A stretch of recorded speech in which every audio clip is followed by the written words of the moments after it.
Welcome to episode 23 of Antlia. Things have been a little bit slippery for Ermor. Huge wall of arcane probing, we'll check that out in a second. First, let's check out the big battle that Ermor and Yomi are having this turn. So Ermor's got everything in a big box in the middle here, and Yomi has interesting, diverse forces as usual. Little clusters of club goblins in a checkered pattern due to their undisciplined. It's a skirmish formation, but they are still at least in boxes of 6. A line of bandits, Masatora, which is such a cool commander. Some province defense. Did he recruit this heavy cavalry? The part of the PD. Mound King. Whole bunch of Oni. These ones throw flames. These ones throw flames and spit poison. And these ones are just big. I've got a Dioni and an Oni Shugo sitting back here. The Oni Shugo's wearing a cursed knife and a rawhide shield. Now, this is an air random Oni Shugo, which has implications that I believe we may see come up. Yeah, it just cast flight. So, I mean, these Equite are going to tear stuff up, of course. They're really powerful. The problem is in his commander's bonk. This thing has flown to the rear and is ripping up his... got his H3 Priest, which is pretty bad no matter what. It did land in the middle of the Equite afterward, which is very fortunate for Ermor that it didn't land among his other commanders, as that probably would have decided this battle for him in the wrong direction. But now he's looking at nothing but some Oni left, and the Dioni's running away. These like cavalry or nothing. It looks scary because they have horses, but these are essentially archers in the hands of AI, which they are PD. So in some senses, that's essentially what they are. You can't make use of their high combat speed in any way. So Ermor does win this battle at enormous cost. He lost almost half of his Equite and an Archbishop of the Sacred Shroud. That's a very big deal. This is a slow to recruit capital only unit. Now in some senses, it's not as important as other slow to recruit capital only units because there isn't really any competition for it. The Augur Elder can be recruited in any fort with a lab. The only other commander that he has that's capital only is the Bishop of the Sacred Shroud, and it's just a worse Archbishop. There's no reason for him to not just spam these for the rest of the game, but it's still a loss that hurts. It's not something that he isn't going to feel. Yomi's army with his pretender involved missed Ermor's army here in Northia. Yomi intended to fight the army with this combined with what was here at Nashin, but because Ermor was moving down here, ended up only fighting it with half of his forces. It can be a little bit hard to call which direction Ermor is going to go at times. He might have been worried about Ermor moving on to the capital, in which case that move would have made sense. It'd be very hard to guess that Ermor is moving down in this direction. This is kind of neat though, just a Dioni against some barbarian province defense. This one isn't too kitted out, just a mirror armor, which actually gives it less protection than normal, but also less encumbrance. The samurai armor is super high encumbrance. I personally prioritize helmets for these things because they don't have any. Let's see what this Dioni does. Summon Earth Power, Iron Skin, Flight, Flying Shield, Blessing.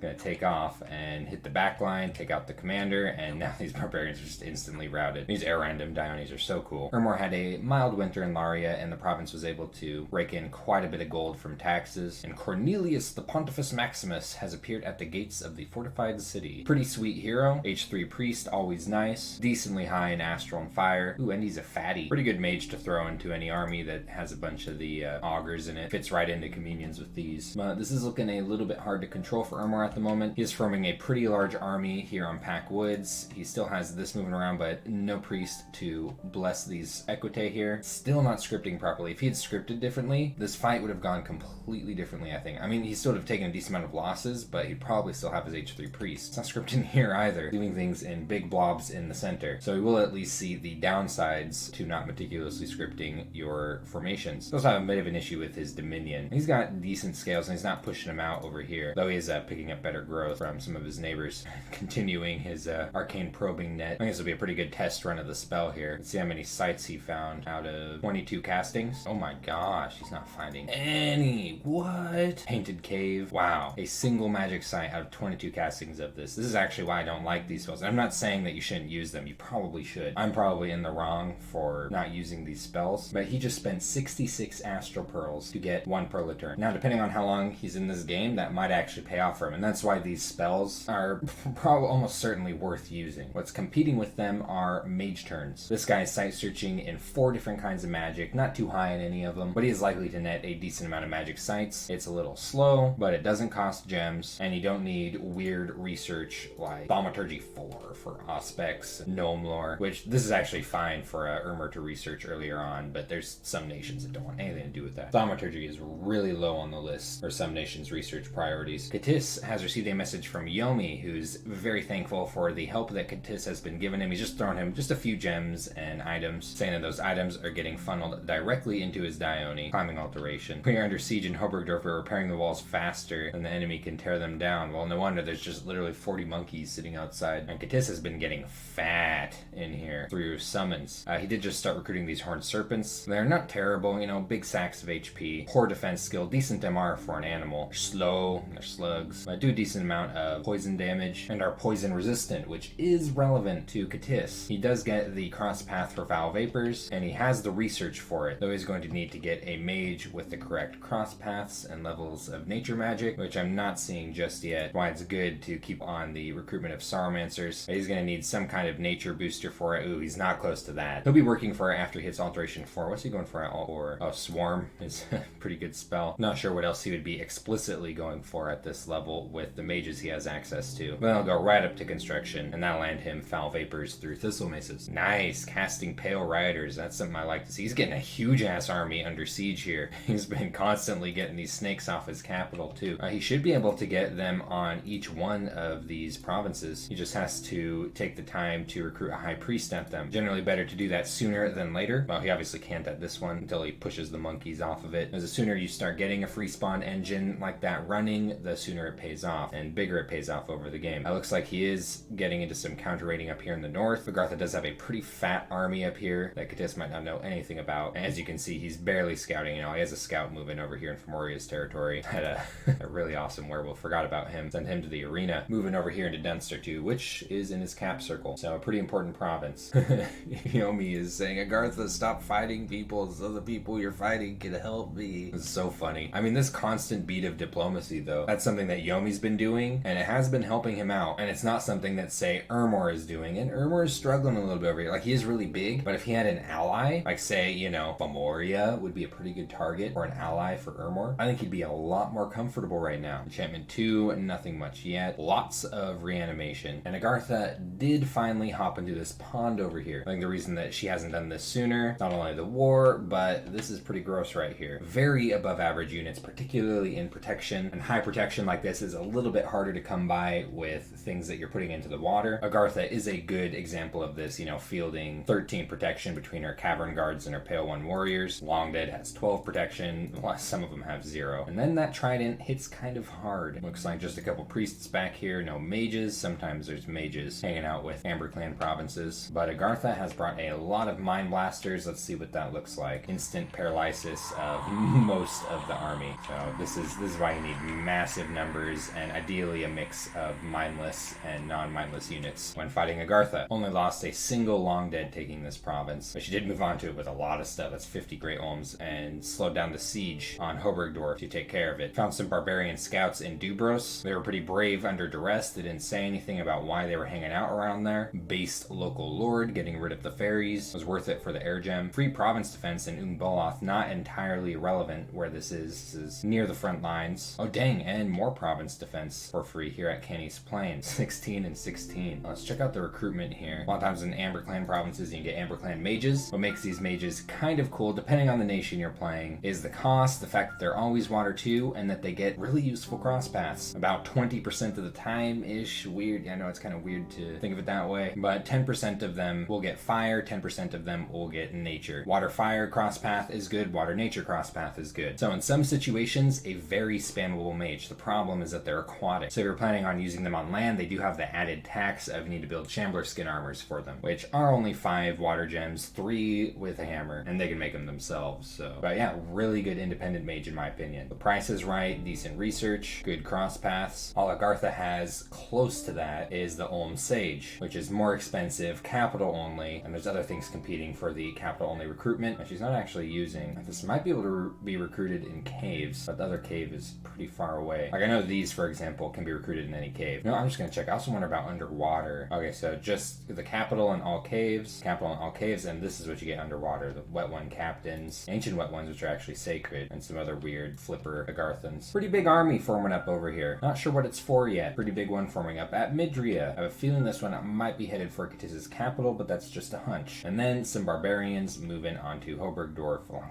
with these monkeys. Oh my gosh, could you imagine that? Looking out over the castle walls and just seeing like 40 little monkeys sitting around a circle. Fomoria had a raid in a pretty interesting spot geographically. This is in Vertlin. This is way on the far west side of Cheb Alba's territory. These units are able to achieve that because they're all stealthy, all glamored as well. A Numidian sorceress hucking around something like 10 or 12 Numidian warriors. Really powerful units. Glamour, dark vision, very stealthy. Magic weapon and a javelin. Really good stats. This defense skill is really nice. What's that attack skill? Jesus. Hit points are decently above average too for a human-ish unit. Here's what Cheb Alba's got to defend. Think they can do it? Seeing what the mage is casting here. Air shield and lightning bolt. Wow. He dodged both the lightning bolts, but then got cut up by the Numidians. The commander didn't dodge a lightning bolt though. I was just checking out the composition of Moria's raiding party here more than anything. Staff of Flame Focus. I think it's kind of sweet. I'm not too impressed with getting an extra province with fire rituals. I don't use those that much. I guess it might be fine for sight searching. The 25% extra range in combat is pretty sweet though, in my opinion. Two-handed weapon though. Bogus rolled into Fomoria's dungeon with his D&D party and rescued some of his blood slaves. I'm not sure if Fomoria had any plans with those in the first place though. I was talking about this raid being geographically unusual because Fomoria stealthed into this province last turn and then attacked this one from Dothian. And now he's closing in on most of the rest of Cheb Alba's territory. Little raiding party here in Cassian Forest, moving back into Dothian with this raiding party and moving a decently sized army onto Swindlin. I have a feeling Cheb Alba's not patrolling out here. Got a second army coming up behind this one and moving some units down here into Falgoth. Maybe worried about the goofy orange lions that Yomi suddenly got over here. Who knows? Nice. Finally got a candle up here and is moving the priest over. Do some more preaching. Check out the random on this Numidian sorceress. 4 air. That is super lucky. These things usually only get 1 extra path after 2 death, 2 air. So a lot of times you see them be 3 death, 3 air, or not that interesting. Water nature randoms aren't very fun. But when you get 2 randoms, these things are almost always cool. Like this one also got 2 randoms by chance, and it might not look very impressive at first, but this is a nice cross path. Moria doesn't get this cross path naturally, the nature water one. So if you can weasel into some boosters, you can do some interesting stuff with that. Oh, his research has just been so bad, but hopefully that's changing now with this war. Seems to be wrapping up here. Doesn't look like Yomi is involving himself with Moria anymore. Has way too much to deal with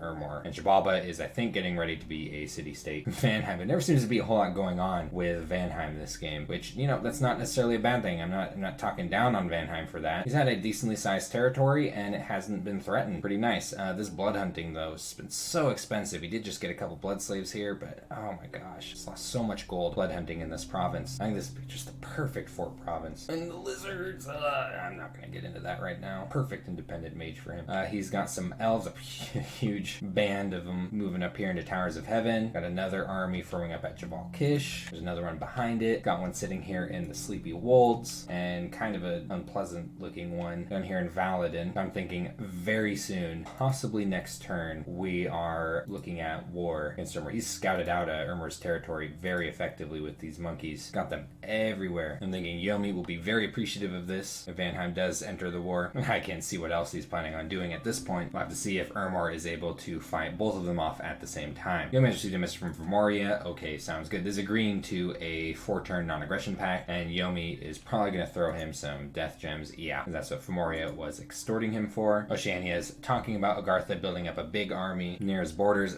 Oceania is, I think, very certain that army is meant for him. I'm not. Like, it might be meant for Oceania, but I think it's meant for Katis. We know about these battles. I'd say overall this has actually been a good term for Yomi, even though he did lose this battle. Really sucks losing Masatora, but he kept his Dione, knocked down Archbishop and a bunch of Equite, and still has a decent military presence and is able to put more pressure on Ermor with some raiding parties. Getting this Mound King right out of there. Really cool random event this turn. All confused here in Winter Peaks because it was really hot right in the middle of Yule, and an enterprising young mage figured out what was going on and walked back with a whole bunch of loyal summer lions. Now check it out, he's got a Fire 1 Pyromancer and about 8 summer lions. Funnily enough, this mage couldn't handle all of them with his limited magic leadership. These things are super cool. Fairly decent stats all around for being an animal, other than of course their protection. Pretty high hit points. Ethereal, pretty strong against mundane attacks. They've got a pretty decent heat aura, fire immune,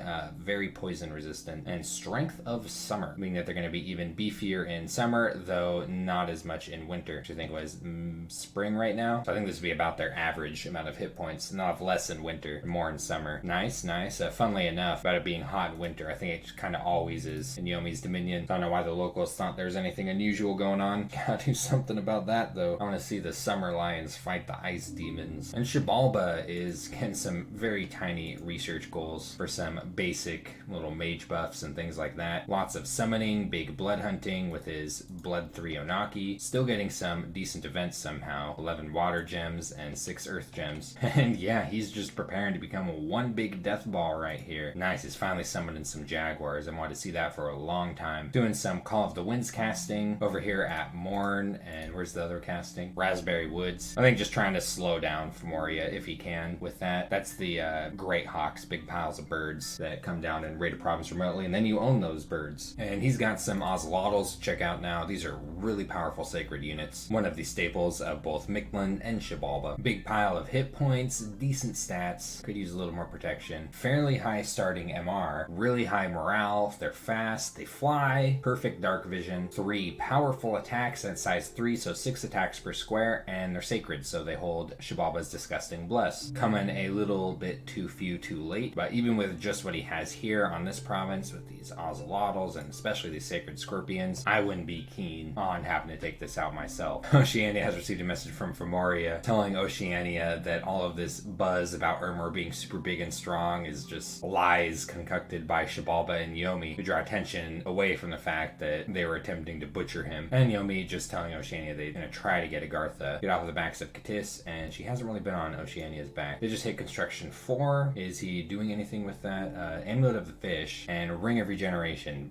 Really cool items, probably both for the squid. Regenerating a lot with a Ring of Regeneration. A lot of starting hit points. Maybe we'll be seeing some new weapons. Definitely be holding some better ones, though he's a little bit limited in cross paths. Nice, making an enchanted mirror. This is an item that makes armies look larger than they actually are. Pretty good for confusing your opponent. It's essentially a bluff. Couple items that do that. Some kind of death nature cross path standard does the same thing. Drowned another Lion Tribe Witch Doctor here at Godwoods. Found a couple of interesting things down in the water. Someone found a beautiful fish and instantly cut it open, finding magic inside. And people found a weird statue in the mud at the bottom of the water. Now people are worshipping it. Traders here. Province needs to be pillaged. Teach them a lesson. But yeah, Oceania is still not making any kind of move against the perceived threat of Agartha. Just chilling here at the borders. There's still so much site searching he could be doing with his Pretender. Only hit about 4 provinces with it. Popping up a Revenant wouldn't be too bad either, just to do some site searching. My enchantment 3, he doesn't have that researched yet though, and it doesn't look like he's planning on it anytime in the near future. That's been turn 24 of Antlia. I'm expecting we're going to see Vanheim enter a war soon. We might see some kind of move over around the Agarthan War, and Femoria is going to be staring down the face of a really big Cheb Alba Death Ball in the near future. See you in the next episode.